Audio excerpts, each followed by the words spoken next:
So for people who read the Yoga Lunchbox and don't know who you are, you're Steve Gold, but what do you do? Oh, that's a good question. We travel around and we sing. That's what we do, and in a nutshell. But why do we do that? What's our purpose?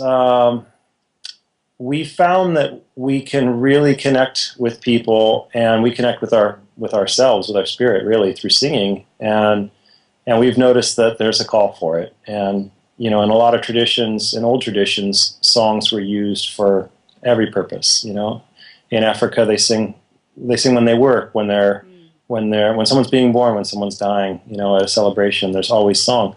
And in our culture, song kind of got lost. It became a commercial thing. And so we've kind of brought that back, where we sing for the spirit of singing,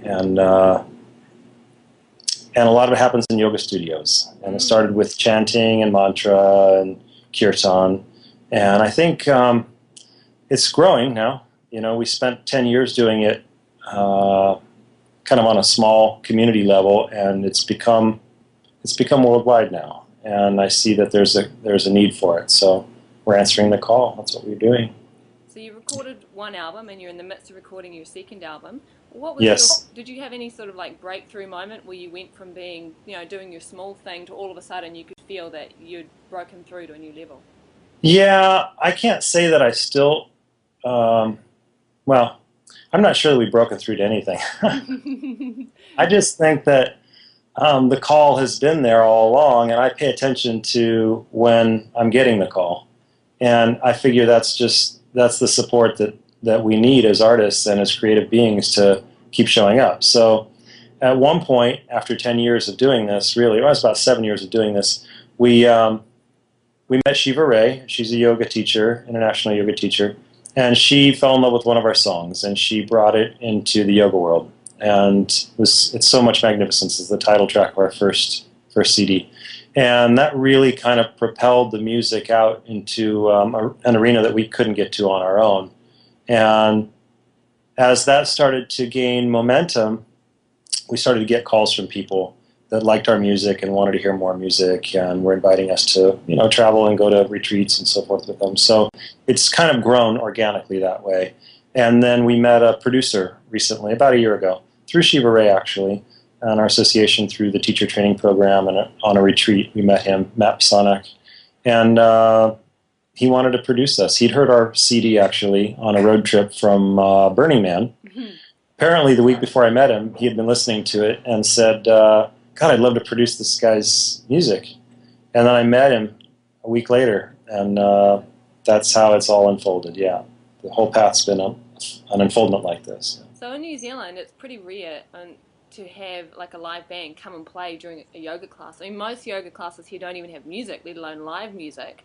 Okay. So what's that like for you as a band? Like, how on earth do you play to a yoga class of people doing asana?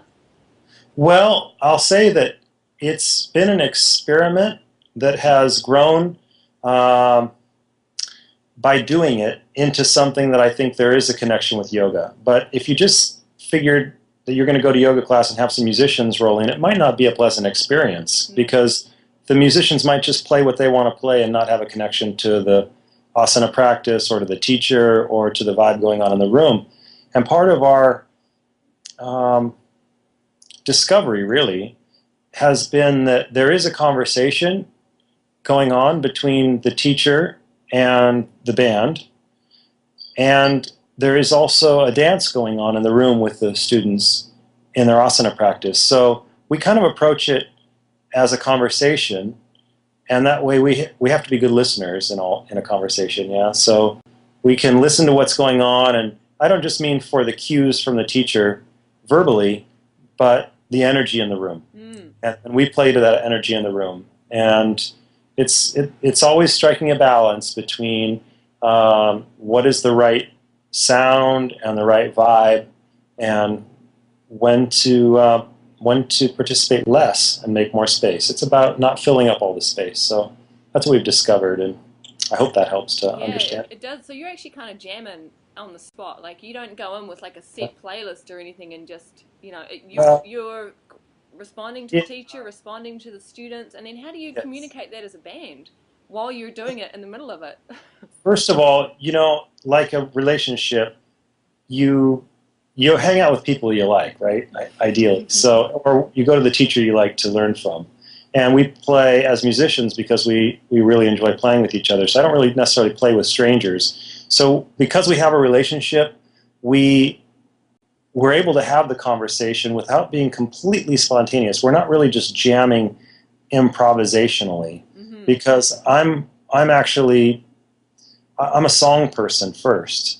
So I've created these songs, and then we kind of play with them, and they manifest in different ways every time we play them. Sometimes, though, you might just, if you came, you might hear us play a song at the end of class in Shavasana, and you'd hear us play that song, in a concert too. It wouldn't just be unique for a class. And other times, say with Shiva Rea, who's very in the flow, that's her teaching style, she'll just say, hey, I want to hear the blues right now, and we'll have to just make it up, and it's hopefully it's good. Yeah. Now, I've been in one of those classes with Shiva and with you guys playing, and you were playing the blues, and it was amazing. Like, the music, the blues is just so... It's about flow. To me, it felt so sensual, and it just allowed the postures to come from a deeper part. Does that make sense? Yes. Oh, yeah, sure. So are you doing more blues? Oh, yeah. On the new blues? record, actually, we were going to call the new record Illumined Blues. But we actually ended up calling one of the tracks Illumined Blues.